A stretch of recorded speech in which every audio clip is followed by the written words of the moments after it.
Bom dia a todos. Gostaria de cumprimentar a excelentíssima senhora desembargadora presidente Maria Jambucana, o excelentíssimo senhor desembargador relator José Coelho, a excelentíssima senhora desembargadora Maria Belantines, o excelentíssimo senhor desembargador Johnny Walker e o ilustre procurador de justiça Dr. Adriano Sagatiba. Quero o colegiado receber as minhas cordiais saudações. Venho aqui hoje, na qualidade de representante do apelante Jorge, requerer a reforma da sentença proferida em primeiro grau, que julgou procedente a ação de cobrança movida por Miguel, ex-mandatário do apelante.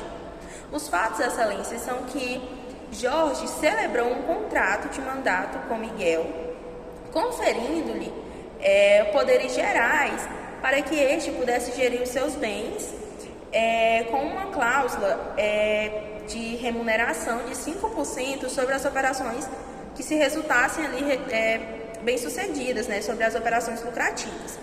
Caso que Miguel, usando esses poderes, vendeu um apartamento de Jorge por R$1 milhão, com um pagamento à vista e um sinal de R$20 mil, sendo este mesmo apartamento vendido 10% com um valor abaixo do valor de mercado.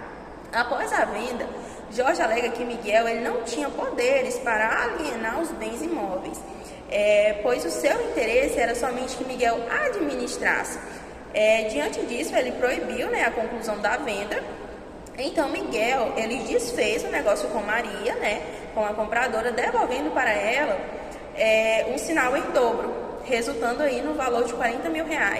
E agora exige que Jorge pague os 5% referente à venda, sobre a venda no valor de R$50 mil, e que ele faça o ressarcimento do valor de R$40 mil, que foi o valor devolvido em dobro para Maria, totalizando aí um valor de R$90 mil.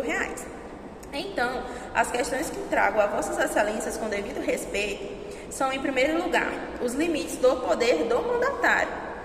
Depois, a inexistência do direito de remuneração. E, por último, a inversão da responsabilidade de indenização.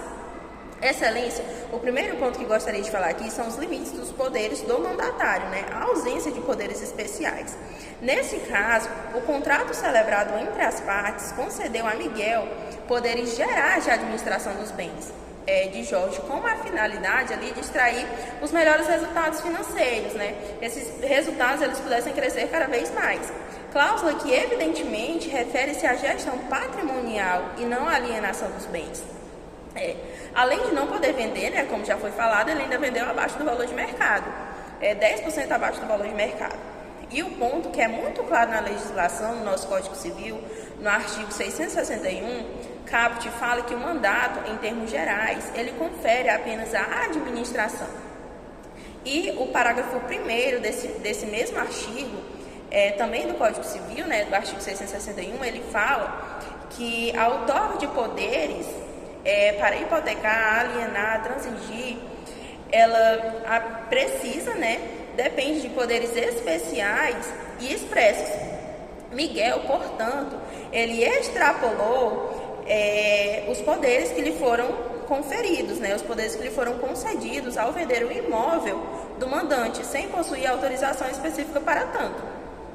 O negócio jurídico que celebrou é ineficaz em relação a Jorge, pois nos termos do artigo 662 do Código Civil, não houve ali uma ratificação, nem expressa e nem tácita por parte do mandante.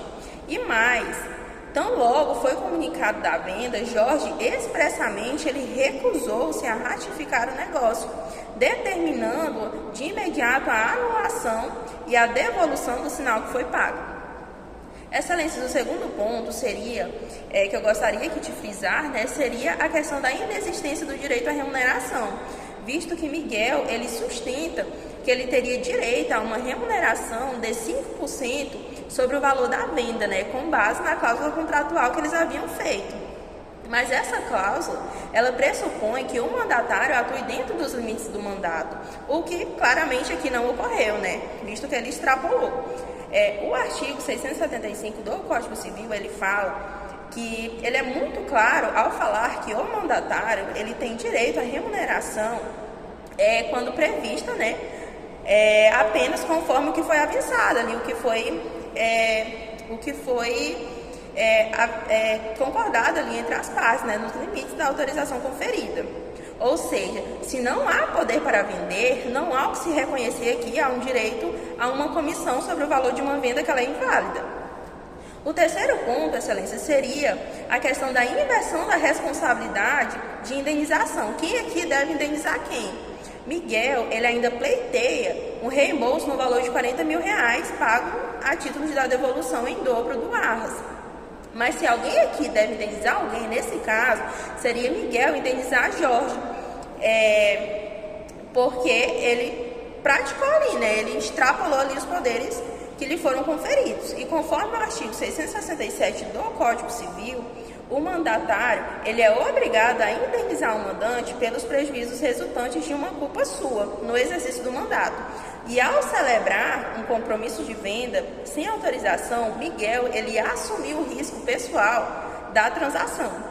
Portanto, não se pode o mandante que sequer desejava vender o imóvel ser compelido a arcar com o ônus de um negócio que ele nunca quis, que ele não autorizou e muito menos ratificou.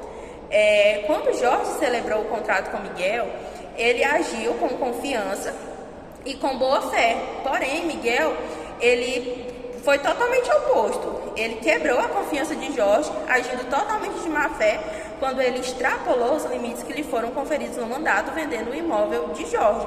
Então, Excelência, se alguém aqui deve ser indenizado, seria Jorge. Então, Excelências, são essas as questões em suma que trago a voz. E diante de tudo que foi exposto, o que se requer é a reforma integral da sentença proferida em primeiro grau, para que se reconheça a ineficácia do negócio jurídico celebrado por Miguel, por ausência de poderes especiais, e que também se declare a inexistência do direito à remuneração sobre a venda inválida. Ainda mais que se rejeite, o pedido de reembolso dos valores pagos a Maria por serem ônus pessoal do mandatário, que agiu com culpa. E por fim, Excelências, gostaria aqui de pedir também que se julgue totalmente improcedente a ação de cobrança proposta por Miguel. Trata-se, em síntese, de evitar que o abuso do mandato ele seja premiado, invertendo o que a boa-fé e o próprio ordenamento jurídico estabelecem. Agradeço pela atenção dos excelentíssimos julgadores e me coloco à disposição para quaisquer esclarecimentos. Muito obrigada.